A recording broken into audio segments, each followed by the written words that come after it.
Daranak Falls sa Antipolo, Tanay, Rizal. Minsan nga talaga may maganda. Ang sarap talaga. At bumiyahe nga po pala kami ng bali 3 oras po. Galing sa Bustos, Bulacan hanggang dyan sa Tanay, Rizal. Antipolo, bumiyahe kami ng madaling araw, no?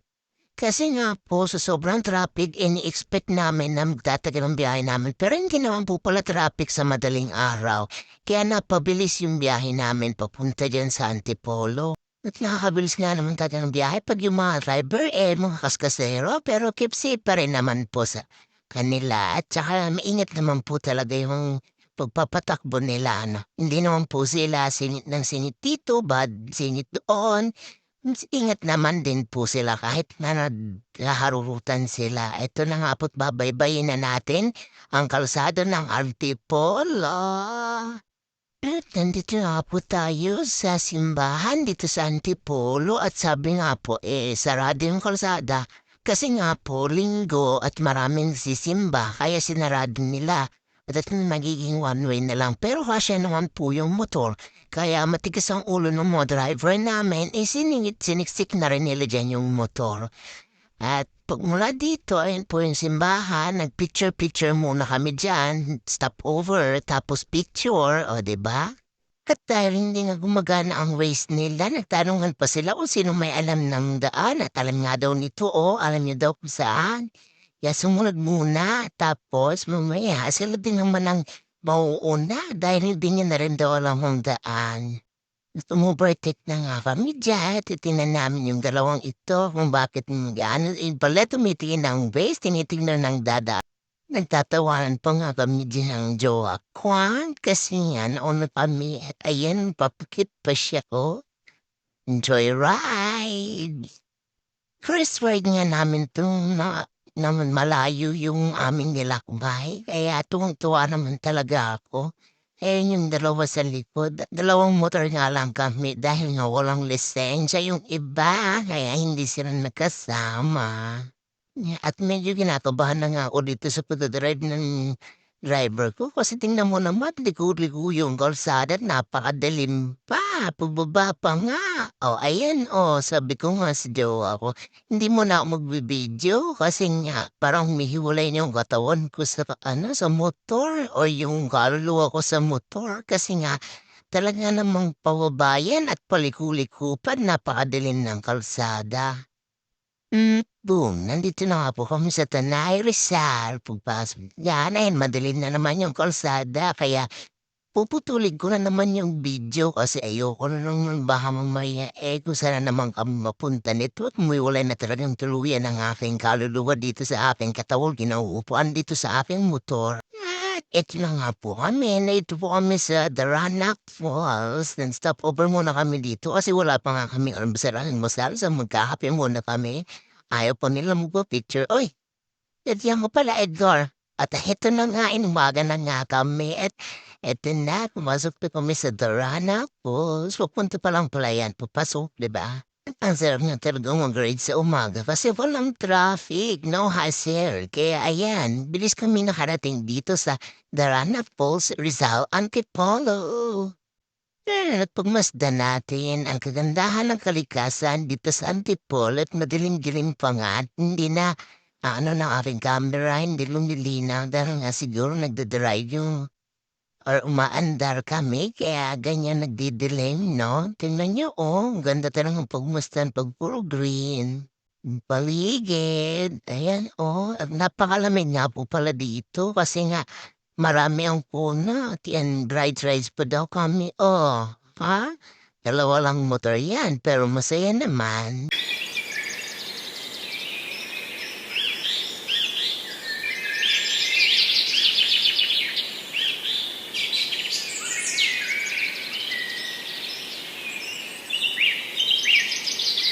Medyo naantala pa nga ang biyahe namin dito dahil merong nga daw sabi 20 pesos na motor. So, yun pala ay mali. Pagkakaintindi ko kasi 20 pesos ang parking per motor. Okay, nandito na po kami sa parking lot dito sa loob. At napansin mo nga talagang pumupunta rito at ang dami nakapila mga motor. At talaga namang dinarayo nila ito kahit gaano pa kasi sila kaliblib talaga naman. At pagkatapos nga nila diyan mag-parking, papasok na rin naman kami sa loob. Natatawa pa nga ako dito kay jowa, tingnan mo naman, pormadong-pormado't naka-polo pa pero yung bag, pang-babae. Naglakad na nga lang po kami papasok sa loob kasi bawal nga daw po ang motor sa loob and for staff only. At eto na yung entrance niya. Nandito pa kami sa labas kasi 8 AM pa po yung bukas niya and 5 PM din yung sarado. So maghihintay pa kami dito ng 8:00 kasi nga dumating kami dito ng 6 or 6:30 ganyan. Basta magsi-7 na 'to, eh. Pagmasdan muna natin ang kalikasan at napakaganda naman talaga at ito na nga po't makakapasok na at pagpila-pila na at pinapasok na nga po lahat dahil nga daw po para makapag-prepare sila sa loob. Pero bawal pa po mag-swimming kasi nililinis pa daw po yung pagpapaliguan at eto na po nakapasok na po kami dito sa loob. At pila-pila nga, nandito ba naman ay pila-pila pa rin? Ito po yung entrance. Maganda, tuloy po kayo, sabi. Eto na nga't sabi ko nga dito, picturean niyo naman ako dito, aba. Ako'y kakalimutan, laro pa nga 'tong isang 'to. Akala mo naman talaga malalaglag. Nalaglag na tuwang-tuwa ako. Ito nagpapa-picture nga ako sa baba at ako'y binibidyohan. Nahihiya pa nga siya at marami nga daw taong nakatingin. Meron yung dadaan, kinuha ko na nga lang at ako na lang ang picture. Ayan, papasok na po ako at iniwanan na nila ako. Gusto ko pang sipatin ang kagandahan ng mga tanawin dito at iniwanan na nga nila ako. At pagpasok nga po pala dito sa loob, hindi kayo magaan na nagugutom or may gustong kainin kasi eto nga po't meron din naman ditong tindahan, mga pagkain at eto nga't meron ng mga halo-halo pa at ito marami pang mga life jacket para sa mga hindi marunong lumangoy. At ito yung bubungan sa'min, boom, hagdan. Ang kapatid kong pagod na pagod kahit di naman nag-drive. Akala mo naman talaga'y na-torture ng husto. Napakataas nga naman talaga nitong hagdan na 'to kahit nakakapagod din naman talagang akyatin. Pero enjoy naman kasi umaga pa 'to so naging exercise na rin namin. Ang pag-akyat at ayan sinisipat ko pa nga ang nasa baba. Ang paakyat nga dito, o 'di ba para akong prinsesa dito umaakyat kasi hindi pala ako prinsesa mukha brown tsaka ito na nga po yung pool. Wow! Napakaganda naman talaga.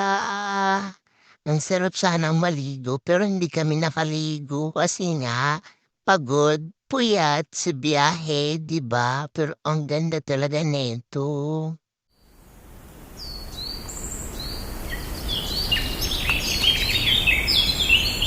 Kainan na at sa haba nga ng biyahe namin di ko na maitatangging gutom na rin naman talaga ako at nagkaayaan na nga. At ito nga pala hindi kami baon ng kahit na anong pagkain kaya nabili na lang sila ng lutong pagkain. At sa mga gustong pumunta rito, make sure na may baon po kayong pagkain dahil yung pagkain dito ay ginto. Ang mura ng entrance fees for only 75 pesos. Tapos yung table is 200. Picnic table nga lang.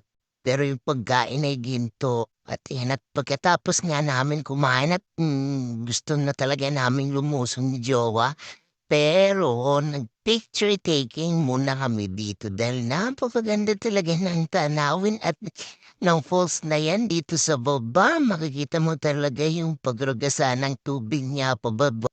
Talaga namang dinarayan ng napakaraming tao. Maaga pa nga ito. Pero tingnan mo naman yung tao't napakarami na. Paano pa kaya mamayang tanghali nito?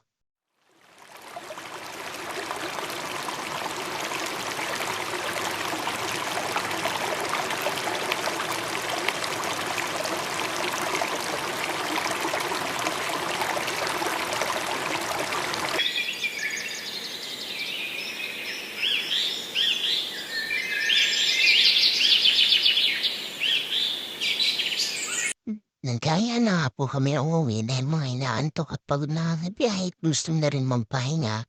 ito nga sa entrance at napakarami pang taong dumarating at tambak na nga punong-puno na yung parking lot dito sa labas.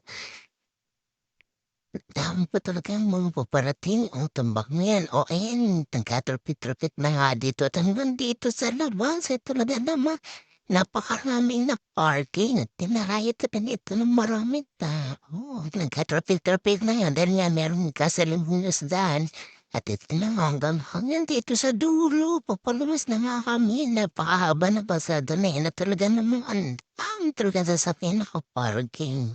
Tsaka sa nakalabas na rin naman kami, ito naman po. Ang entrance niyan, Darana Falls, pero palabas na kami, so exit na kami. Ito pinadali ko na nga yung video at napakahaba at napakalaya ng aming biyahe. Sobrang init lang naman yan, nagawa ko pa talaga mag-video. Gusto ko kasing makita kung ano itsura ng dinaanan namin kagabi dahil hindi ko talaga nakita. Tingnan mo naman talagang pakubada talaga yan. Maraming liko at maraming sakyan. Talaga namang napakasarap talagang bumiyahe pagka ganito. Pero sa sobrang init na yan, kailangan masusunog na yata kung uwi akong dai sa bahay. At ito na ay inaasahan na akong traffic. Hindi talaga mawawala ang traffic sa Maynila. Nakakaloka. Kung gaano pa kainit, yun pa ka-traffic. Yan pa kung kailan kami nagmamadaling makauwi. Parang ang makapagpahinga na kami. Oo, ito nga yung inambutan namin. Temple Church ng Teresa yata yan. At go pa rin, go girl, go mga rider namin dahil kaya niyan, bawal ang sumuko. May nakita ko ditong parang palasyo, sabi ko nga kay Joy, huminto muna pibidyohan ko. Pero ito ay isa lang palang hotel or motel.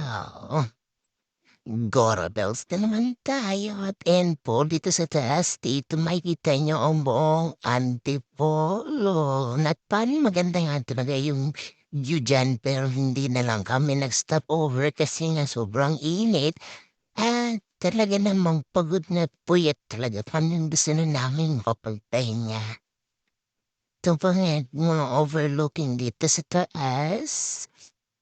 Ayan nga, pinag-video sa akin ni Jowa. Ayan nga, napapaganda talaga ng view.